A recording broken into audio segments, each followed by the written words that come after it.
Friends, welcome on my YouTube channel by Guru. आज हम करने वाले हैं साइंस का क्विज नंबर 13। तो कल आपकी रिक्वेस्ट आई थी कि क्विज नंबर 13 जो थी, जो हमने पिछले लाइव चलाई थी, वो थोड़ी साफ नहीं आ रही थी, क्लियर नहीं आ रही थी। तो हमने सोचा कि अब से हम रिकॉर्डेड बनाएंगे और वो डाल देंगे और आपके पास क्वालिटी भी अच्छी पहुंच जाएगी और आप सही से समझ भी पाओगे। तो चलिए शुरू करते हैं हमारी साइंस की क्विज नंबर 13, जो हमने एक बार कर ली है लेकिन उसमें क्वालिटी अच्छी नहीं थी। एक बार फिर से कर लेते हैं। इसमें पहला क्वेश्चन है, निम्नलिखित में से किन विधियों में कहा जा सकता है कि कार्य किया गया है। तो यहाँ पर चार आपको गतिविधियां दी है, चार आपको स्थितियां दी हुई हैं, ऑप्शन आपके सामने है। इसमें आपको बताना है कि किस विधि में कार्य किया जा रहा है। तो इसमें आपको चित्र दिखाने की भी कोशिश की गई है, क्योंकि थोड़ा थोड़ा अपडेट करते रहते हैं अपनी क्वालिटी में। तो इसमें ऑप्शन है हर्ष पुस्तक पढ़ रहा है। तो इसमें पहला डायग्राम देखिए, जो हर्ष है वो पुस्तक अपने सामने खोलकर पढ़ रहा है। तो इस गतिविधि में कार्य हो रहा है? बिल्कुल नहीं हो रहा है, क्योंकि यहाँ पर विस्थापन नहीं हो रहा है। वो हर्ष जो है वो अपनी पुस्तक लेकर बैठा हुआ है, वहां पर विस्थापन बिल्कुल नहीं हो रहा है। तो पहला ऑप्शन जो है वो इसका रॉन्ग हो जाएगा। दूसरा है पिंकी समतल सड़क पर अपने सिर पर पुस्तक लेकर चल रही है। वो जो पिंकी है वो अपने सर पर पुस्तक लेकर चल रही है। इसको हम एक बार पेंटिंग में छोड़ देते हैं, ये हो भी सकता है, नहीं भी हो सकता है। अगर अगला ऑप्शन हमको मिल जाता है तो ये नहीं होगा, और अगर नहीं मिलते हैं और ये थोड़ा संतुष्ट हमें जवाब मिलता है तो इसको हम कर लेंगे। तो इसको एक बार पेंडिंग छोड़ते हैं। अगला है श्रुति कुर्सी पर बैठी है। तो तीसरी डायग्राम में आप बैठ रहे हैं कि जो श्रुति है ये कुर्सी पर बैठकर लैपटॉप चला रही है, कुछ भी चला रही है, लेकिन यहाँ पर ये कुर्सी पर बैठी है। तो इस स्थिति में भी यहाँ पर कार्य नहीं हो रहा है, बैठी है, विस्थापन बिल्कुल नहीं हो रहा है। विस्थापन हमें पता है W is equal to F S cos theta होता है। इसमें यदि कुछ भी जीरो हो, एफ जीरो हो, एस जीरो हो, कोस थीटा कुछ भी जीरो हो, उस स्थिति में क्या होगा, जो W है वो जीरो होगा। तो यहां पर श्रुति बैठी हुई है, हर्ष पुस्तक लेकर बैठा हुआ है, तो उस स्थिति में जो S है, विस्थापन है, वो शून्य है, विस्थापन शून्य है। इसका मतलब यहां पर ये पूरा जो टर्म है वो जीरो हो जाएगी। अगर एक भी जीरो है तो वो जीरो हो जाएगी, जीरो किसी से भाग करते हैं तो इसका मान जीरो हो जाएगा। तो यहाँ पर एस का मान जीरो है, तो पहला और तीसरी स्थिति में बिल्कुल कार्य नहीं हो रहा है।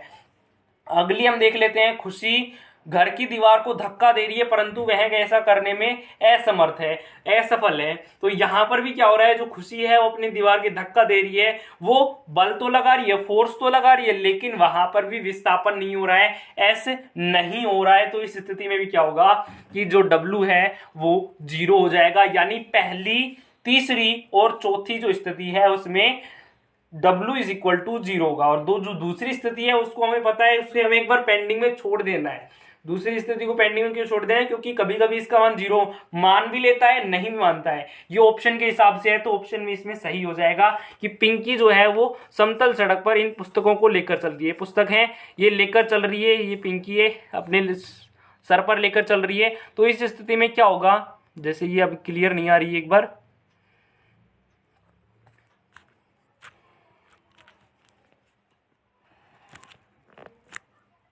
तो इसमें क्या हो रहा है कि जो पिंकी है वो शायद लाइट की प्रॉब्लम, लाइट की वजह से ये धुंधला दिख रहा है, अब सही दिख रहा होगा।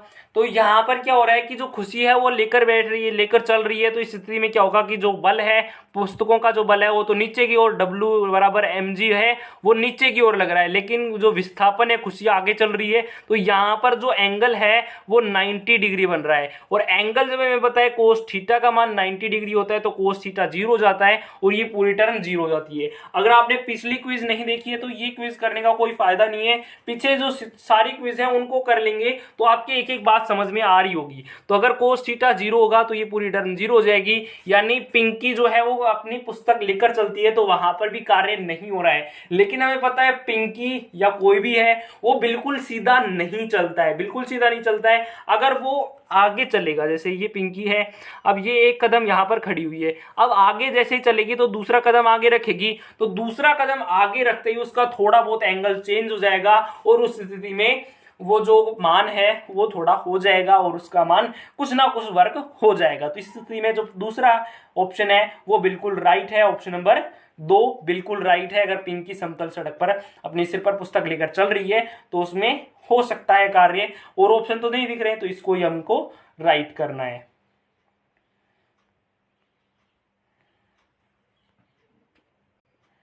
अगला है एक प्रयुक्त बल की दिशा और वस्तु के गतिशील होने की दिशा एक दूसरे के लंबवत हो। तो यहां पर मैंने फिगर से दर्शाने की कोशिश की है। इस फिगर में आप देख सकते हैं यहां पर कि एक बक्सा रखा हुआ है, कोई भी मास रखा हुआ है, उस पर उसका जो भार है W बराबर mg है वो नीचे की तरफ लग रहा है, लेकिन जो गतिशीलता है यहां पर प्रश्न में देखिए बल की दिशा नीचे है, वस्तु की जो गतिशील अवस्था है वो आगे की तरफ है, रेड क्रॉस दिखा रखा है, वहां पर विस्थापन है, गतिशील होने की दिशा है। ये दोनों 90 डिग्री है, लंबवत है यानी 90 डिग्री है। तो इसमें आपको दिख रहा होगा 90 डिग्री। तो इसमें हमें पता है यहां पर कार्य क्या होगा, बिल्कुल कार्य नहीं होगा, क्योंकि थीटा का मान अगर 90 डिग्री होगा, यहां पर वर्क की बात करें, थीटा का मान अगर 90 डिग्री होगा तो कोस थीटा की ये जो पूरी टर्म है ये कितनी हो जाएगी, 0 हो जाएगी। कोस थीटा की टर्म 0 हो जाएगी। अगर अब भी साफ नहीं दिख रहा है तो अपने जो 3 डॉट आ रहे हैं साइड में ऊपर की तरफ, तो उनसे क्वालिटी बढ़ा लीजिए। 244, 360 कुछ करना चाहते हैं उसी हिसाब से कर लीजिए। 144 पे शायद धुंधला दिख रहा होगा, लेकिन 240 पे बिल्कुल साफ दिख जाएगा। तो ये टर्म 0 हो जाएगी, ये टर्म 0 हो जाएगी, तो W का मान भी 0 हो जाएगा। तो यहां पर क्या कह रहा है कि अगर उनके बीच 90 डिग्री हो यानी दोनों लंबवत हो तो इस स्थिति में कार्य नहीं होगा। ऑप्शन नंबर बी इसका राइट आंसर है। ये कोई भी कर देता है, सबको पता है कि लंबवत होती है तो वहां पर कोई कार्य नहीं होता है। इसमें आपको याद क्या करना है, इसमें ये नहीं करना है कि शक्ति का प्रयोग नहीं किया गया है। ऑप्शन सी इसका सही आंसर नहीं है, कई इसका सही आंसर कर देते हैं शक्ति का प्रयोग नहीं किया गया है। वो क्या सोचते हैं, सीधा याद रखते हैं कि 90 डिग्री होगा तो वहां पर कुछ नहीं होगा, कार्य नहीं होगा। वो करके आते हैं शक्ति कर जाते, शक्ति का नहीं करना है, यहां पर करना क्या है, कार्य का करना है। तो अब ये कहोगे कार्य और शक्ति, अगर कार्य 0 होगा तो शक्ति भी 0 होगा। तो हमें सीधा सीधा ऑप्शन मिल रहा है ना कि कार्य नहीं हुआ है, तो हमको यही करना है। वो तो अगला आंसर होगा, सेकंड आंसर होगा, लेकिन हमको ये भी नहीं करना है। अगर आपसे कोई पूछे कि आपके घर में क्या बना, तो वो आप क्या कहोगे, वो चले गए, वो छोड़ गए, ऐसे थोड़ा ना कहोगे। क्या कहोगे, कुछ बना, दाल रोटी बनी। तो इस तरह से उसका जो जवाब पूछा है वो दोगे, दूसरा जवाब नहीं दोगे। तो इसमें आंसर क्या करना है, ऑप्शन नंबर बी करना है। ऑप्शन नंबर बी, कार्य नहीं हो रहा है। अगर अभी भी क्वालिटी सही नहीं दिख रही है तो अपनी क्वालिटी वहां से इंप्रूव कर ले, बढ़ा ले। थोड़ा बहुत नेट ज्यादा लगेगा, कुछ नहीं होता उससे। तीसरा क्वेश्चन है, 2 किलोग्राम की एक पिस्तौल से 150 मीटर, 2 किलोग्राम की कोई पिस्तौल है, यहां पर दिखाने की कोशिश की गई है आपको कि ये पिस्तौल है, वैसे दिख नहीं रही है लेकिन समझ सकते हैं कि ये पिस्तौल है। अब इससे गोली निकल रही है, गोली का द्रव्यमान कितना है, सॉरी गोली का वेग कितना है, 150। यहां पर पिस्तौल का वेग नहीं कह रहा, गोली का वेग कह रहा है, उससे जो बंदूक की गोली निकलती है उसकी 150 मीटर है। उसका जो भार है वो कितना है, 30 ग्राम है। अब वो 36 रूप में चलाई जाती है, तो उसमें जो पिस्तौल का प्रतिक्षिति वेग कितना होगा, यानी पिस्तौल जो है उस पर वापस लगने वाला, प्रति का मतलब वापस, तो वापस लगने वाला जो बल है, वेग है, वो कितना होगा। तो कभी भी ऐसा क्वेश्चन आ जाए तो इसमें हमको एक सूत्र याद रखना है, सिंपल सा सूत्र याद रखना है। यहां पर क्या हो रहा है, संवेग संरक्षण का नियम लग रहा है। सबको पता है संवेग संरक्षण नियम क्या होता है, mv is equal to mv, यानी पहले जो उसका संवेग था वो बाद में भी उतना ही रहता है। तो यहां पर पहले संवेग किसका था, गन का था, जी लिख देते हैं, ये गन का मास और ये गन का वेग, तो m, और ये बुलेट का, b से लिख दिया बुलेट, यानी बुलेट का द्रव्यमान और बुलेट का वेग। तो इस तरह से ये सूत्र आप याद कर ले, कभी भी बंदूक पिस्तौल का क्वेश्चन इस तरह से आए वेग का, तो हमेशा ये फॉर्मूला लगा देना है। इस फॉर्मूले में होता क्या है, इस फॉर्मूले में हमें ऑब्जेक्ट जो क्वेश्चन होता है उसमें 3 वैल्यू दी हुई होती है, चौथी हमको निकालनी होती है। केवल इतना सा होता है, 3 हमें दिखी हुई होती है और 1 हमें निकालनी होती है, और ये सिंपल सा है, गुणा भाग करना है, सबको आता है। और छोटी इतनी ज्यादा वो भी नहीं देता है। वैसे ये क्वेश्चन आपको इजी लग रहे होंगे, आप देखते हैं जब, लेकिन ये इतनी इजी नहीं है। आप पढ़ रहे हो, आपको इजी लगते हैं, लेकिन और किसी से यही क्वेश्चन करवा के देख लो जो पीछे सारी क्विज में आपने की है, जो आपको लगता है कि हाँ ये थोड़ा सही है, इसमें हमें कुछ सीखने का मौका मिला है, तो उस क्वेश्चन को आप किसी से पूछिए तो वो क्या करेगा, उसको थोड़ा सही बताएगा कि ये सही लेवल का है। ऐसा नहीं कहेगा कि जो ऐसे ही पढ़ाते हैं ना जो टीचर, उनका क्वेश्चन है, ऐसे नहीं कहेगा, बिल्कुल ऐसे कहेगा बिल्कुल लेवल का क्वेश्चन है आपके। तो आप वो वही कहेगा कि आपका कोई समझदार है तो वो यही कहेगा कि आप इससे ही पढ़ते रहो, तो ये कहेगा। तो यहाँ पर ये फॉर्मूला हमको पुट करना है, फॉर्मूला याद रख लेना। याद तो क्या रखना है, हमें संवेग संरक्षण लगा देना है। यहाँ पर संवेग संरक्षण सबको आता है। अब इसमें तीन चीजें हमें दी हुई होती हैं। तीन चीजें क्या दी हुई होती हैं, जैसे इस क्वेश्चन में बात करें तो यहाँ पर 2 किलोग्राम की पिस्तौल यानी जो गन है उसका मास दिया हुआ है mg दिया हुआ है, तो इसको हम लिख देंगे 2 और vg यानी जो गन का पीछे वाला, वो जब गन चलाते हैं तो पीछे भी एक झटका लगता है, वेग लगता है, तो वो हमको दे नहीं रखा है, तो हम यहाँ पर लिख देंगे vg यानी जो गन का वेग यहाँ पर हम लिख देंगे। mb यानी बुलेट का मास, बुलेट का द्रव्यमान, तो ये कितना है 30 ग्राम है। ग्राम को हम केजी में बदल लेंगे क्योंकि यहाँ पर भी केजी का मान है, तो हम केजी में बदल लेंगे। तो केजी में बदलेंगे तो 0.03 आ जाएगा। और उसके बाद में वेग जो है उसको अगर हम बदलेंगे, वेग क्या है यहाँ पर 150 मीटर, तो ये 150 हम लिख देंगे। तो इस तरह से 4 वैल्यू दी हुई है, उनमें 3 को हम पुट करना है, एक काम निकालना है। वीजी हमें निकाल लेना है। वीजी ही पूछ रहा है कि जो बंदूक पर प्रचिति बल लगता है, वीजी हमको बताना है, तो सिंपल सा लगा लोगे आप 150/2। वीजी इज इक्वल टू आ जाएगा, इससे काटोगे तो यहाँ पर 75 आ जाएगा और Vg का मान आ जाएगा 2.25। तो इसका राइट आंसर क्या हो जाएगा, -2.25। तो इसमें आपको याद रख लेना है, एग्जाम में कंफ्यूज करने के लिए क्या करेगा, अगर आपका ये मान आज भी जाता है तो वो आपको गलत करवाने की कोशिश करेगा। वो क्या करेगा, वो दूसरा ऑप्शन दे देगा 2.25। लेकिन हमें पता है यहाँ पर वेग की बात हो रही है, वेग कहीं पर भी देख लीजिए, पिस्तौल से इतने 150 मीटर पर सेकंड वेग, तो यहाँ पर भी वेग की बात कर रहे हो। वेग में हमें पता है दिशा हमेशा होती है, वेग एक सदिश राशि है, उसमें दिशा का पता लगता है। तो यहाँ पर दिशा जो है बंदूक की तो इधर है, गोली की तो इधर की साइड है, लेकिन जो बंदूक का वेग लगेगा वो पीछे की साइड लगेगा। अब ये वेग है यानी यहाँ पर दिशा का पता लगेगा, तो हम यहाँ पर माइनस और लगा देंगे, अगर चाल के बारे में पूछता है तो उसमें नहीं लगाते, वेग है, वेग आया है तो वेग में हमको लगाना पड़ेगा, यहाँ पर माइनस हम लगा देंगे। इसका राइट आंसर हो जाएगा ऑप्शन नंबर ए। तो ये समझ में आ गया होगा, ये आपको याद रख लेना है ये सूत्र। अगला है औसत चाल और औसत वेग वस्तु की गति दर्शाता है। औसत चाल और औसत वेग वस्तु की गति दर्शाता है। तो कभी भी हम औसत की बात करते हैं, तो हम कोई भी अंतराल जो दिया हुआ होता है उसी के बारे में बात करते हैं। जैसे मैं कहूं कि यहां से जो बाजार है, मुख्य शहर है मेरा, वो 50 किलोमीटर दूर है। जो बड़ा शहर है वो 50 किलोमीटर दूर है। अब मैं कहूंगा कि उसको मैं औसतन इतने देर में मैं पूरा कर दूंगा,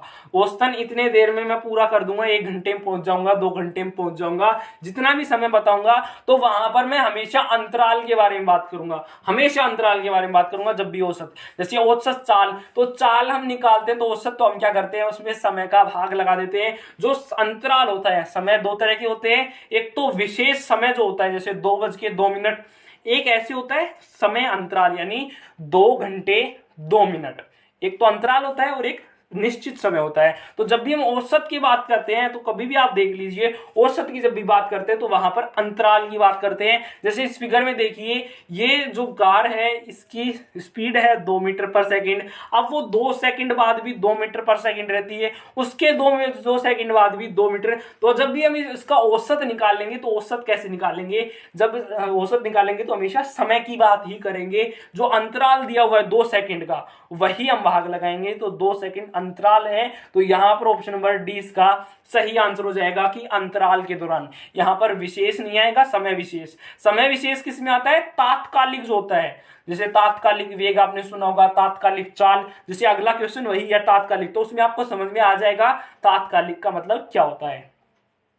तो यहां पर देखिए अगला क्वेश्चन, तात्कालिक वेग और औसत वेग तब बराबर होते हैं। तो यहां पर हमको बताना है तात्कालिक वेग, जो तात्कालिक वेग है, तात्कालिक वेग का मतलब समझ गए कि 2 घंटे 2 मिनट या 2 घंटे 3 मिनट पर इसका वेग कितना है, उसको हम कहते हैं तात्कालिक वेग। और औसत वेग किसको कहते हैं, जो 2 घंटे में औसत वेग है, 2 घंटे में, ना कि 2 बजे। तो 2 घंटे में ऐसे निकालते हैं तो औसत वेग निकालते हैं। और तात्कालिक वेग की अगर बात करते हैं तो वो किसी निश्चित समय में। तो ये कह रहे हैं तात्कालिक वेग और औसत वेग कब बराबर होते हैं, तो इसमें समझने की कोशिश कीजिए कब बराबर होते हैं। तो ये जो फिगर दर्शाया हुआ है ये इसी के लिए बना हुआ है और इसी क्वेश्चन को समझाने के लिए। तो इसमें एक गाड़ी देख रहे हैं, अब वो गाड़ी 2 मीटर पर सेकंड की स्पीड से चल रही है। अब इसको मान लो यहाँ पर अगर हम 2 मीटर लेकर चलते हैं तो ये थोड़ा कंफ्यूजन कर देगा आपको। तो हम यहाँ पर क्या मानेंगे कि ये 5 मीटर पर सेकंड, यानी ये गाड़ी है, अब ये 5 मीटर पर सेकंड की स्पीड है इसकी। 2 सेकंड के बाद इसकी स्पीड यहाँ पर पहुंच जाती है, यहाँ पर मान लो ये गाड़ी, तो इसकी स्पीड 5 मीटर पर सेकंड, उसके बाद में 2 सेकंड बाद फिर से 5 मीटर, यहाँ पर हमने 2 मीटर की जगह 5 मीटर लिख दिया। तो अब इसको जब हम करेंगे तो इसका अगर हम तात्कालिक वेग की बात करें, जैसे इस समय की बात करें, यहाँ पर मान लो 1 बज रहा है, तो 1 बजे की अगर हम बात करें तात्कालिक वेग की बात करें तो तात्कालिक वेग यहाँ पर क्या होगा, जैसे मैं यहाँ पर बड़ा करके दर्शा देता हूँ, इसको थोड़ा धुंधला दिख रहा होगा, मैं भूल जाता हूँ कई बार। तो ये कोई गाड़ी है, इसकी स्पीड 5 मीटर, 2 सेकंड बाद 5 मीटर, 2 सेकंड बाद फिर से 5 मीटर। तो अगर हम तात्कालिक वेग की बात करते हो तो तात्कालिक वेग कैसे निकालते हैं, जैसे ये 1 बजे है, 1 बजे की अगर हम बात करें तो तात्कालिक वेग इसका कितना होगा, यहाँ पर 1 बजे इसका वेग है 5 मीटर। तो तात्कालिक वेग यहाँ पर लिख देता हूँ, तात्कालिक वेग 5 मीटर पर सेकंड। अब हम औसत की बात करते हैं, औसत वेग कब बराबर होते हैं, तो ये स्थिति उसके लिए ही है। तो औसत वेग जब भी हम निकालते हैं, जैसे इन तीनों को औसत निकालना है, इनके बीच में कितना समय, 4 सेकंड का समय है, तो इनका अगर हम औसत निकालें तो औसत कैसे निकालते हैं, ये तीनों प्लस कर देते हैं, 5 + 5 + 5, और जितनी स्थितियां होती हैं उनके बटे कर देते हैं, तो इसका आ जाता है 15/3 यानी 5।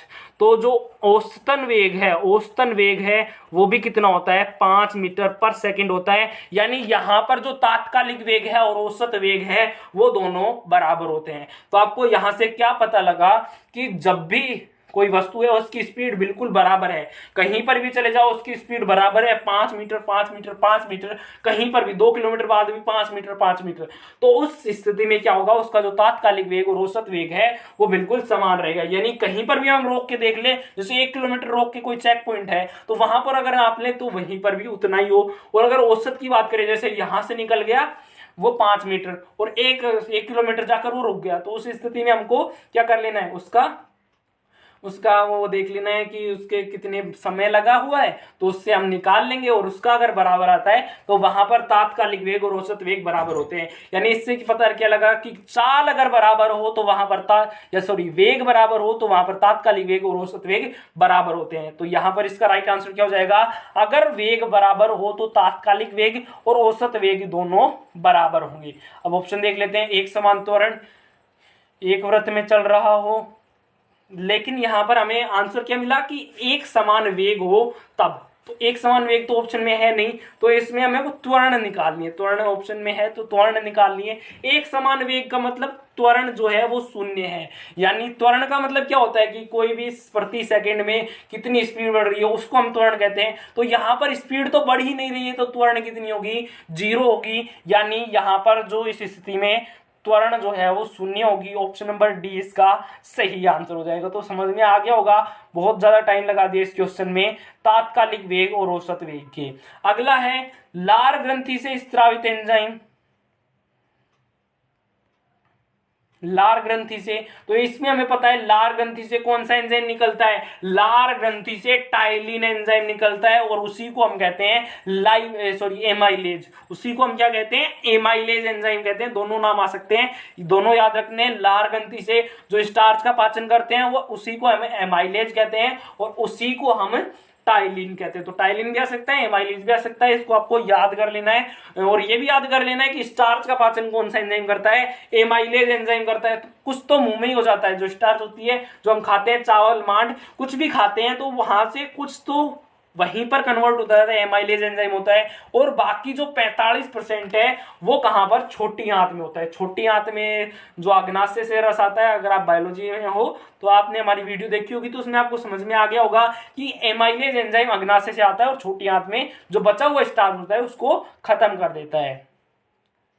अगला है उत्क्षेप बल और भार कार्य करते हैं। तो उत्क्षेप बल, उत्क्षेप का मतलब क्या होगा, अगर आपने पीछे की सारी साइंस की लगा रखी होंगी टेस्ट क्विज, तो आपको पता होगा कि उत्क्षेप बल क्या होता है। उत्क्षेप का बल का मतलब उत्प्लावन बल, या मैंने बताया था उत्क्षेप मतलब प्लावन बल। तो उत्प्लावन बल और भार कार्य करते हैं। तो उत्प्लावन बल, और यहाँ पर मैंने फिगर में आपको दिखाने की कोशिश की है, समझने की कोशिश की है कि उत्क्षेप बल और भार कैसे कार्य करते हैं। तो जैसे ये पानी में कोई वस्तु रखी हुई है, अब नीचे जो रेड एरो है उसका मतलब जो क्या है कि इधर तो जो बल लगता है mg लगता है, वो लग रहा है। भार का जो वेग होता है, भार का जो क्या होता है, बल होता है, न्यूटन बल, तो वो नीचे की तरफ लग रहा है। लेकिन पानी से ऊपर एक धक्का देता है जिसे हम उत्प्लावन बल कहते हैं, उत्क्षेप बल कहते हैं। तो ये येलो जो है वो किसको दर्शा रही है, उत्क्षेप बल को दर्शा रही है। अब यहाँ पर दोनों जो बल हैं वो आप देखिए किधर कार्य कर रहे हैं, नीचे की ओर कार्य कर रहे हैं।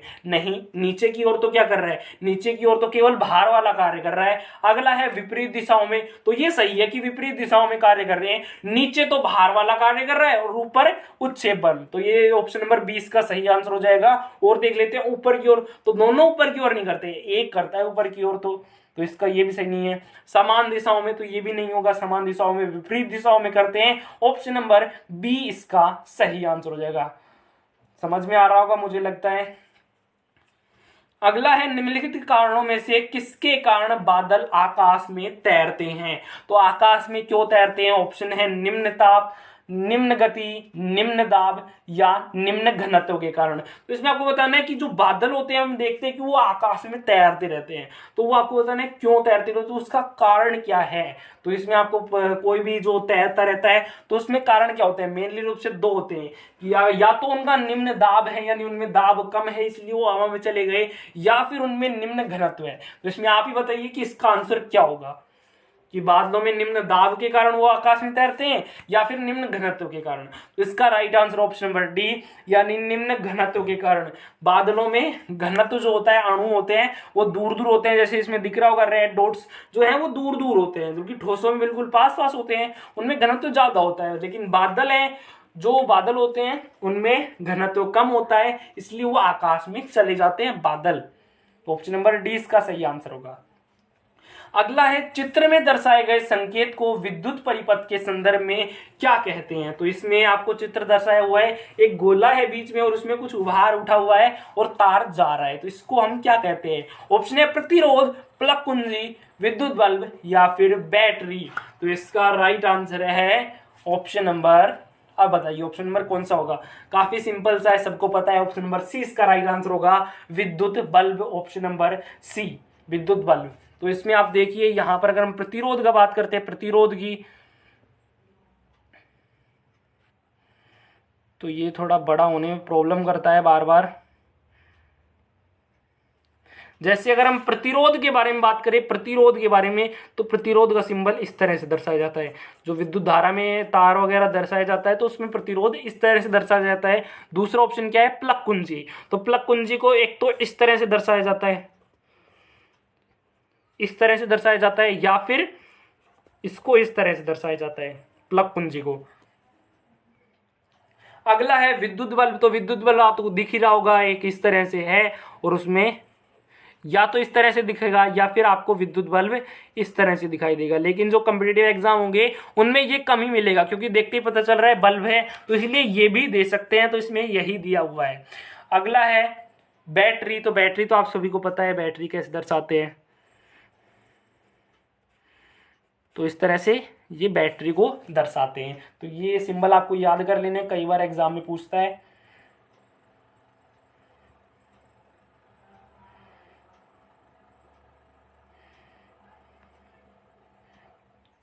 अगला है निम्न घोलों में कौन सा बिजली का चालक नहीं है। तो इसमें आपको बताना है कौन सा घोल जो है वो चालक नहीं करता है, चालन, विद्युत का जो चालन होता है वो प्रदर्शित नहीं करता है। ऑप्शन है सोडियम हाइड्रोक्साइड घोल, ग्लूकोज घोल, एसिटिक एसिड घोल, हाइड्रोक्लोरिक एसिड घोल। तो ये सब सारे क्वेश्चन है, ये की दृष्टि से काफी इंपॉर्टेंट है। किसी एग्जाम में देख लीजिए आप, उस सभी में ये फिजिक्स के जो क्वेश्चन होते हैं वो सारे कुछ ना कुछ क्वेश्चन तो होते ही है। नीट का मैंने पेपर देखा था, मॉडल पेपर, तो उसमें भी हमारे फिजिक्स जो हमने पढ़ाए थे उसमें 2-3 क्वेश्चन आए हुए हैं। तो उसके लिए भी हमने क्लास ही कितनी की है, केवल 13-14 क्लास की है, उसमें से भी हमें 2-3 क्वेश्चन आ गए हैं, तो ये बहुत बड़ी बात होती है। तो और एग्जाम के लिए जो ग्रुप डी है उसके लिए तो बहुत इंपॉर्टेंट है, रेलवे ग्रुप डी, एनटीपीसी, इनके लिए बहुत इंपॉर्टेंट है ये सारे क्वेश्चन। तो इन सारे क्वेश्चन को ध्यान से देखिए, और जितनी भी लाइव लेक्चर्स लगती है, लाइव तो अब नहीं चलाएंगे क्योंकि क्वालिटी अच्छी नहीं आती है, क्वालिटी प्रॉब्लम है आपको, तो इसलिए हम रिकॉर्डेड क्लास डालेंगे, रोजाना हो सकेगी तो रोजाना, अगर बीच में कुछ हो जाता है या फिर नहीं बन पाती है तो उस दिन नहीं डालेंगे। वैसे रोजाना हम कोशिश करेंगे रोजाना हो, क्योंकि पीपीटी बनाने में थोड़ी प्रॉब्लम होती है। तो इसमें आपको बताना है कौन सा घोल बिजली का चालन नहीं करता है, यानी कुचालक घोल कौन सा है। ऑप्शन है सोडियम हाइड्रोक्साइड घोल, ग्लूकोज घोल, एसिटिक एसिड घोल, या फिर हाइड्रोक्लोरिक एसिड घोल। तो इसका सही answer option number B, glucose घोल। अभी मैं आपको बताऊंगा, ये आपको नोट कर लेना है, मैं आपको यहां पर लिखवा रहा हूं इस पेज पर।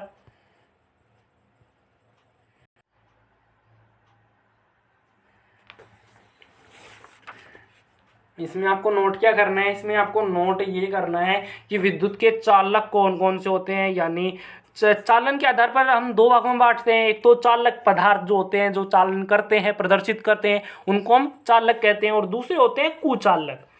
कुचालक जो विद्युत का चालन नहीं करते हैं उनको हम कुचालक कहते हैं। तो ये दो प्रकार के होते हैं, चालक और कुचालक। तो इनके बारे में आपको बताने वाला हूँ। चालक, आपको पता होगा कि जो भी धातुएं होती है, मेनली जो धातुएं होती है, कुछ अपवाद भी होती हैं, उनके बारे में हम अलग से बात करेंगे, यहाँ पर हम बात नहीं करेंगे, यहाँ पर इतना बड़ा क्वेश्चन हमको देखना नहीं है। चालक के बारे में तो आपको पता है, जो लोहा होता है, कॉपर होता है, चांदी होती है, सोना होता है, ये सभी जो धातुएं होती हैं ये विद्युत का चालन प्रदर्शित करती है। विद्युत का, ये जो होते हैं ये विद्युत के चालक होते हैं। ये थोड़ा बड़ा नहीं हो रहा है, क्वालिटी में फिर प्रॉब्लम आएगी यहाँ पर, चलिए कोई बात नहीं। चालक, चालक तो ये हो गए। उसके अलावा जो अम्ल क्षार होते हैं, अम्ल और क्षार होते हैं, वो भी विद्युत के चालक होते हैं। विद्युत के चालक होते हैं, क्यों होते हैं? क्योंकि अम्ल जो होते हैं वो जल में घुलकर क्या कर देते हैं, H+ आयन देते हैं, और क्षार OH-, यानी जो भी आयनीकृत हो जाए ना जल में, वो सारे विद्युत के चालक होते हैं। और भी कुछ हो जाओ, आयन हो, तो वो सारे विद्युत के चालन करेंगे। और बाकी कुचालक कौन कौन से होते हैं? कुचालक जैसे अभ्रक, एबोनाइट, अभ्रक, और उसके बाद में बहुत सारी ऐसी धातुएं होती है, अपवाद बहुत सारी होती हैं, जैसे हीरा, यहाँ पर ग्रेफाइट भी जोड़ लेना, क्योंकि ग्रेफाइट अधातु होते हुए भी चालन करती है।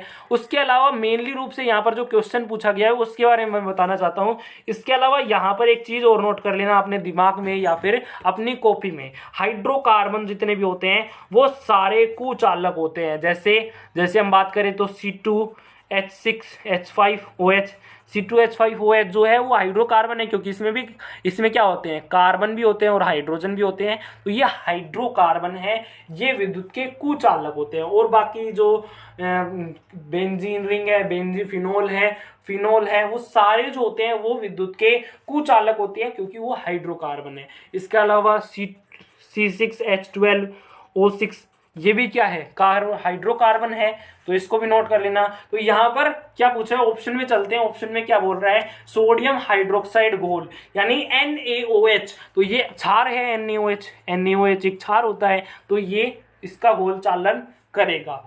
ये सही आंसर नहीं है। ग्लूकोज घोल, तो ग्लूकोज C6H12O6 हाइड्रोकार्बन है, यहां पर चालन नहीं होगा, तो इसका सही आंसर ऑप्शन नंबर बी हो जाएगा। उसके बाद में एसिटिक एसिड है, तो एसिड मतलब अम्ल, तो ये क्या करेगा, विद्युत का चालन करेगा, चालक पदार्थ होता है, चालक घोल होता है। अगला है हाइड्रोक्लोरिक एसिड, तो ये भी एसिड है, तो ये भी क्या करेगा, विद्युत का चालन करेगा, यानी विद्युत का सुचालक होगा।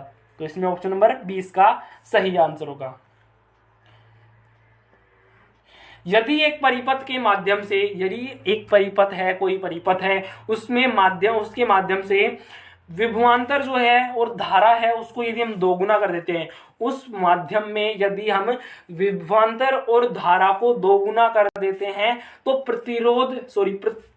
परिपथ का प्रतिरोध क्या होगा, परिपथ है उसका प्रतिरोध कैसा होगा, बढ़ता है यदि हम उनको 2 गुना कर देते हैं, शून्य हो जाता है, समान रहता है, या फिर घटता है। तो इसमें आपको बताना है। वैसे बताने के बाद में ये काफी सरल लगेगा, लेकिन अभी ये ऊपर से जा रहा होगा कि इसमें क्या कह रहा है। यहाँ पर कह रहा है कि कोई जो परिपथ है उसमें हम विभवांतर, जिसके कारण क्या होता है, वोल्टेज का प्रवाह होता है, उसको 2 गुना कर दें, और धारा को भी 2 गुना कर दें, उसमें से जो बहने वाले इलेक्ट्रॉन है या फिर धारा है उसको हम 2 गुना कर देते हैं, तो परिपथ है उसका प्रतिरोध क्या होगा। प्रतिरोध का मतलब आप समझ रहे होंगे, उसको रोकने वाला जो प्रतिरोध होता है वो कैसा होगा। तो इसमें आप सोचने की कोशिश करें इसका क्या आंसर होगा। वैसे इसका मैं बता दूंगा तो उसके बाद में बहुत आसान लगेगा ये 11वां क्वेश्चन। 11वें क्वेश्चन में हमें पता है इसमें बातें कर रहे हैं विभवांतर और धारा के बारे में। तो ओम का नियम आपने सुना होगा, V is equal to I R. V is equal to I R, यानी जो वोल्टेज होती है वो किसके, विभवांतर और किसके, प्रतिरोध के गुणनफल के बराबर होती है। तो ये ओम का नियम होता है। अब यहाँ पर कह रहा है कि धारा को 2 गुना कर दें तो प्रतिरोध को हमको बात करना है, आर के बारे में बात करनी, तो आर बराबर लिख लेंगे हम V बटे आई। तो ये कह रहा है जो विभवांतर है उसको हम 2 गुना कर देते हैं और धारा को भी 2 गुना कर देते हैं। तो यानी यहाँ पर क्या कह रहा है, जो आर है उसका मान क्या होगा यदि हम V को 2 गुना कर दे, 2V कर दे, और I को भी 2I कर दें, तो इसका मान क्या होगा। तो 2 को 2 काट देंगे, ये न्यू है, आर न्यू के बारे में बात करें, नए के बारे में, तो इसका मान क्या होगा, तो V बटा आई होगा। इसको मान लो हम समीकरण 1 दे देते हैं, तो हम यहाँ पर लिख देते हैं समीकरण 1 से, तो इसका मान V बटा आई का मान क्या हो जाएगा, R, यानी R न्यू है वो पुराने R ओल्ड के बराबर होगा। तो यहाँ पर वो समान होगा, इस स्थिति में वो समान होगा। ऑप्शन नंबर सी इसका सही आंसर है। ऑप्शन नंबर सी इसका सही आंसर है। यहाँ पर ओम का नियम लगेगा, विभवांतर और धारा यदि 2 गुना कर देते हैं तो जो प्रतिरोध है उसका मान बिल्कुल बराबर होता है, उसका मान घटता बढ़ता नहीं है। अगला है लेड नाइट्रेट को जोरदार ढंग से गर्म करने पर। तो ये क्वेश्चन फिर से रिपीट हो गया है, ये क्वेश्चन बहुत बार ग्रुप डी में पूछा गया है। लेड नाइट्रेट को यदि हम जोरदार ढंग से गर्म करते हैं तो वहां पर लाल भूरे रंग की गैस निकलती है, उस गैस का नाम क्या होता है। तो इसमें ये यहाँ पर दर्शाई भी हुई है, PbNO3 का होल ट्वाइस, पीबी जो लेड नाइट्रेट होता है वो बन रहा है, नाइट्रस डाइऑक्साइड बन रहा है, और हाइड्रोजन भी बन रहा है। तो मैं धीरे धीरे जो पढ़ा रहा हूँ, आप सोच रहे होंगे कि सर जी के अंदर जोश नहीं है, तो ऐसी बात नहीं है, लेकिन मैं धीरे धीरे इसलिए पढ़ाता हूँ ताकि जिनके समझ में नहीं आ रहा हो उनके भी समझ में आने लग जाए। वैसे जोश तो बहुत ज़्यादा है, कभी मिलना। लेड नाइट्रेट, अब इसको गर्म करते हैं तो यहाँ से 2 गैसें निकलती हैं, नाइट्रोजन ऑक्साइड, नाइट्रोजन डाइऑक्साइड और हाइड्रोजन। तो इनको हमें इनमें से लाल भूरे रंग की गैस कौन सी होती है। तो ये क्वेश्चन फिर से रिपीट हो रहा है, इसको अच्छे से अपने दिमाग में बैठा लें। इसका सही आंसर ऑप्शन नंबर बी, यानी नाइट्रोजन डाइऑक्साइड NO2 होती है, वो लाल भूरे रंग की गैस होती है, और जब लेड नाइट्रेट को गर्म करते तो इसको ध्यान से देख लेना इसको। अगला है श्लेष्मा झिल्ली की सूजन को खालिस्तान कहते हैं। तो श्लेष्मा झिल्ली की सूजन होती है उसको हम क्या कहते हैं, ब्रोंकाइटिस कहते हैं। तो ये बायोलॉजी के हैं, ये तो आपको याद करने ही पड़ेंगे। आप सभी को पता होगा बायोलॉजी में हम क्या बता सकते हैं, कोई ट्रिक हो तो उसको हम बता सकते हैं, वरना उसको तो बायोलॉजी को तो याद ही करना पड़ेगा। बाकी फिजिक्स और केमिस्ट्री को हम वैसे भी हम याद रख सकते हैं, एक बार फिर से 2 बार 3 बार रिपीट करें तो उनको याद रख सकते हैं, लेकिन बायोलॉजी के तो हमको रटने ही पड़ेंगे, याद करने ही पड़ेंगे। तो इसका सही आंसर है ब्रोंकाइटिस, जो हमारी श्लेष्मा झिल्ली होती है, यानी हम जो श्वास लेते हैं और श्वास जिस नली से जाती है उस झिल्ली में यदि सूजन हो जाता है तो हमें सांस लेने में प्रॉब्लम होती है, फेफड़ों में सूजन आने लग जाता है, फेफड़े जो है वो ढंग से काम नहीं करते हैं। तो इस रोग को हम क्या कहते हैं, ब्रोंकाइटिस। ये किसके कारण होता है, श्लेष्मा झिल्ली के सूजन के कारण। ऑप्शन नंबर ए इसका सही आंसर हो जाएगा। अगला है निम्नलिखित में से कौन सा कार्बन का संयुक्त रूप है। तो कार्बन का संयुक्त रूप, इससे मतलब ये है कि संयुक्त रूप क्या होता है कि और किसी के साथ जुड़ा हुआ हो और किसी के साथ मिला हुआ हो तो उसको हम कहते हैं संयुक्त। मुक्त। और हम मुक्त किसे कहते हैं? जो एक और किसी तत्व के साथ ना जुड़ा हो, और किसी परमाणु के साथ ना जुड़ा हो, और किसी अलग प्रकार के तत्व के साथ ना जुड़ा हो, तो उसको हम मुक्त कहते हैं। बाकी संयुक्त रूप नहीं है। तो इसका सही आंसर है ऑप्शन नंबर, पहले इसको बताया था, चौक। चौक का सूत्र क्या होता है? CaCO3। चौक का सूत्र होता है CaCO3। यहां पर अगर हम देखेंगे तो जो कार्बन है वो और ऑक्सीजन, कैल्शियम आयन इनके साथ जुड़ा हुआ होता है, यानी संयुक्त रूप होता है। तो पहला ऑप्शन नहीं होगा। दूसरा है मार्बल, तो मार्बल का सूत्र भी यही होता है CaCO3। तो इसमें भी जो कार्बन है वो और किसी के साथ जुड़ा हुआ होता है, कैल्शियम, ऑक्सीजन इनके साथ जुड़ा हुआ होता है, तो ये भी संयुक्त रूप है। अगला है हीरा, तो हीरा जो है वो संयुक्त रूप नहीं होता है। ऑप्शन नंबर सी इसका सही आंसर हो जाएगा। इसमें मैंने हीरे की संरचना दिखाने की कोशिश की है, आप समझ रहे होंगे इसको। जो कार्बन होता है वो और दूसरे कार्बन के साथ तो जुड़ा हुआ होता है, लेकिन संयुक्त नहीं होता है। संयुक्त मतलब और किसी जो अन्य है, जैसे ऑक्सीजन हो गया, कैल्शियम हो गया, और जो बाकी के हैं उनसे नहीं जुड़ा हुआ होता है, वो खुद ही संयुक्त रूप नहीं होता है। तो ऑप्शन नंबर सी इसका सही आंसर हो जाएगा। हीरे में केवल कार्बन पाया जाता है, हीरा कार्बन का ही अपर रूप है, तो इसका सही आंसर ऑप्शन नंबर सी हो जाएगा। बाकी डोलोमाइट, डोलोमाइट एक अयस्क है और इसमें भी संयुक्त होता है कार्बन। अगला है निम्न में से किसके घनत्व और क्वथनांक निम्न होते हैं? तो इसका सही आंसर है सोडियम, ऑप्शन नंबर बी। इसको आप वैसे ही बता सकते हैं। सोडियम, जैसे हमको पता है कि सोडियम एक ऐसी धातु होती है जिसको हम चाकू से काट सकते हैं, तो चाकू से काट सकते हैं इसका मतलब क्या है कि उसका घनत्व कम है, उसके अणु जो है वो दूर दूर है, इसलिए हम चाकू से आसानी से काट सकते हैं। अगर पास पास होते हैं तो उनमें बंधन ज्यादा होता है और उनको हम काट नहीं सकते, लेकिन उनमें घनत्व कम होता है, दूर दूर होते हैं, उनको हम आसानी से काट सकते हैं। तो घनत्व कम है तो उसमें क्वथनांक भी कम होगा, जल्दी से उनमें सभी में गतिज ऊर्जा आ जाएगी और वो पिघल जाएंगे या फिर उबलने लगेंगे, तो उनमें निम्न होता है। अगला है खालिस्तान को क्विक लाइम भी कहते हैं, तो ऑप्शन है calcium chloride, calcium hydroxide, calcium carbonate या फिर कैल्शियम ऑक्साइड। तो इसका सही आंसर है option number D, calcium oxide. Calcium oxide को हम क्विक लाइम भी कहते हैं। तो यहाँ पर जो सर्किल लिखा हुआ है ये तीन चीजें हुई होती हैं, तीन चीजें होती हैं। ऊपर जो CaCO3 होता है इसको हम पता है कैल्शियम कार्बोनेट, इसको हम सोडा लाइम कहते हैं। पूछ सकता है सोडा लाइम के बारे में, तो सोडा लाइम के बारे में हमको क्या करना है? CaCO3, मार्बल होता है और चौक होता है, वो सारी CaCO3 ही होती है। बाकी कैल्शियम ऑक्साइड जो होती है वो quick lime CaO quick lime होती है। इसे हम अनबुझा चूना भी कहते हैं, यानी बिना बुझा हुआ। और जो CaOH इसको हम भुजा हुआ चूना कहते हैं। तो इसको याद करने की भी ट्रिक है, शॉर्ट सी ट्रिक है। इसको बहुत ज्यादा कंफ्यूजन होता है, अब तो आप रट ले जाते हो, टीचर बताते हैं कि ये तो जो कैल्शियम ऑक्साइड है ये बिना भुजा हुआ चूना है, और कैल्शियम जो हाइड्रोक्साइड है वो क्या है? वो बुझा हुआ चूना है। तो उसको 2-3 दिन तक याद रखते हैं, लेकिन फिर बाद में जब एग्जाम में जाते हैं तो वो नहीं आता है। तो इसको याद करने की ट्रिक क्या है मैं अभी बताता हूँ। इसको पेज को थोड़ा बड़ा हम कर लेते हैं और फिर आपको कभी भी प्रॉब्लम नहीं होगी कि बुझा हुआ चूना तो किसको कहते हैं और अनबुझा चूना किसको कहते हैं। मैं सीधा सा ट्रिक बताता हूँ। इसको हमको कैल्शियम ऑक्साइड या फिर कैल्शियम हाइड्रोक्साइड इस तरह रटने की जरूरत नहीं है। तो एक तो होता है CaO और एक होता है CaOH का होल ट्वाइस। तो ये दोनों चीजें होती है, ये तो अनबुझा चूना और ये बुझा हुआ चूना। तो इसको याद कैसे करें? अनबुझा चूना यानी बिना बुझा हुआ चूना, उसी को कहते हैं बिना बुझा हुआ चूना। तो यहाँ पर देखिए इसको हम बिना बुझा चूना कहते हैं, इनको बिना बुझा चूना, और इसको बुझा हुआ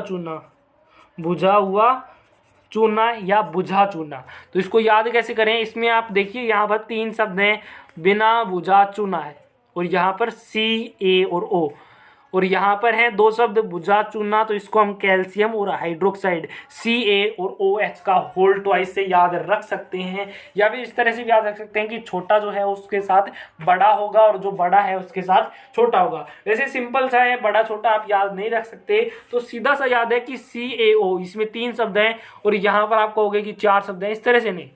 कैल्शियम और हाइड्रोक्साइड अलग अलग हैं, इनको हम एक मान सकते हैं। वैसे अभी ये आपको ट्रिक लग रही होगी कि हमको एग्जाम में याद नहीं होगी, लेकिन अब अगर आप ध्यान से सुन लोगे तो एग्जाम में ये बिल्कुल याद रह जाएगी कि CaO को हम बिना बुझा चूना कहते हैं और इसको हम बुझा हुआ चूना कहते हैं। इसमें दो शब्द बुझा हुआ चूना और इसमें Ca और O, इनको हम तीनों अलग अलग माने तो बिना बुझा चूना, इसमें भी तीन शब्द। तो इस तरह से हम कैल्शियम, मैंने इसी तरह से याद रख रखा है कि बिना बुझा चूना को CaO कहते हैं और बुझा चूना को CaOH का होल ट्वाइस कहते हैं। तो इस तरह से याद रख सकते हैं। इसको तो हम क्या कहते हैं, क्विक लाइम, और इसको कैल्शियम हाइड्रोक्साइड। अगला है अनबुझे चूने का रासायनिक सूत्र। तो इस तरह से पूछता रहता है एग्जाम में, अनबुझा चूना, बुझा चूना। तो अभी बात की अनबुझा चूना, यानी अनबुझा चूना यानी बिना बुझा हुआ चूना। तो बिना एक शब्द, बुझा दूसरा शब्द, चूना तीसरा शब्द। तो तीन शब्द देख लेंगे किसमें है। ऑप्शन नंबर डी इसका सही आंसर हो जाएगा, CaO। ऑप्शन नंबर डी इसका सही आंसर होगा। अगला है बिना भंजन के पदार्थ की विकृति होने की योग्यता क्या कहलाती है। ऑप्शन है लचीलापन, सकरन, सुगठ्यपन या प्रत्यास्थतापन। तो इसमें सारे ऑप्शन एक जैसे लग रहे हैं, लेकिन ऑप्शन एक ही सही होगा। वो सही कौन सा होगा, ऑप्शन नंबर सी इसका सही आंसर होगा, ना कि डी। इसमें आपको याद रखना है प्रत्यास्थापन। कोई भी देखता है कि विकृत नहीं हो रही है, भंजन नहीं हो रहा है, बिना टूटे हुए जो पदार्थ है वो अपनी आकार में परिवर्तन कर लेता है, तो इसको सीधा कर देते हैं बच्चे प्रत्यास्थतापन। तो ये नहीं करना है, ऑप्शन सी करना है, सुगठ्यपन। प्रत्यास्थतापन का मतलब क्या होता है कि बिना टूटे, बिना भंजन के कोई भी पदार्थ विकृत हो जाता है और फिर पुनः अपनी स्थिति में आ जाता है, तो उसको हम कहते हैं प्रत्यास्थतापन। जैसे रबर को हम खींचेंगे और छोड़ेंगे तो वापस अपनी स्थिति में आ जाएगा। लेकिन जो प्लास्टिक है, सुगठ्यपन, प्लास्टिसिटी सुगठ्यपन दोनों एक ही है। उसको हिंदी में कहेंगे, इंग्लिश में कहते हैं प्लास्टिसिटी। ले अब वो प्लास्टिसिटी है, अब हम उसको खींचेंगे तो वो थोड़ा अपने आकार में परिवर्तन कर लेगा, लेकिन वो अपना वापस आकार ग्रहण नहीं कर पाएगा। जैसे आप देखते हो कि प्लास्टिक है, तो हम जैसे जैसे उसको करते रहते हैं धीरे धीरे, तो वो धीरे धीरे अपने आकार में परिवर्तन करता जाता है, लेकिन वो वापस नहीं होता है। उसको तो हम कहते हैं सुगठ्यपन। और प्रत्यास्थापन अलग होता है। प्रत्यास्थापन का अगर ये प्रश्न दिया होता बिना भंजन के पदार्थ की विकृत होने की योग्यता, सॉरी विकृत होकर वापस अपने पुनः आकार ग्रहण करने की योग्यता क्या कहलाती है, तो इसमें हमको करना है प्रत्यास्थापन, वरना हमको सुगठ्यपन करना है।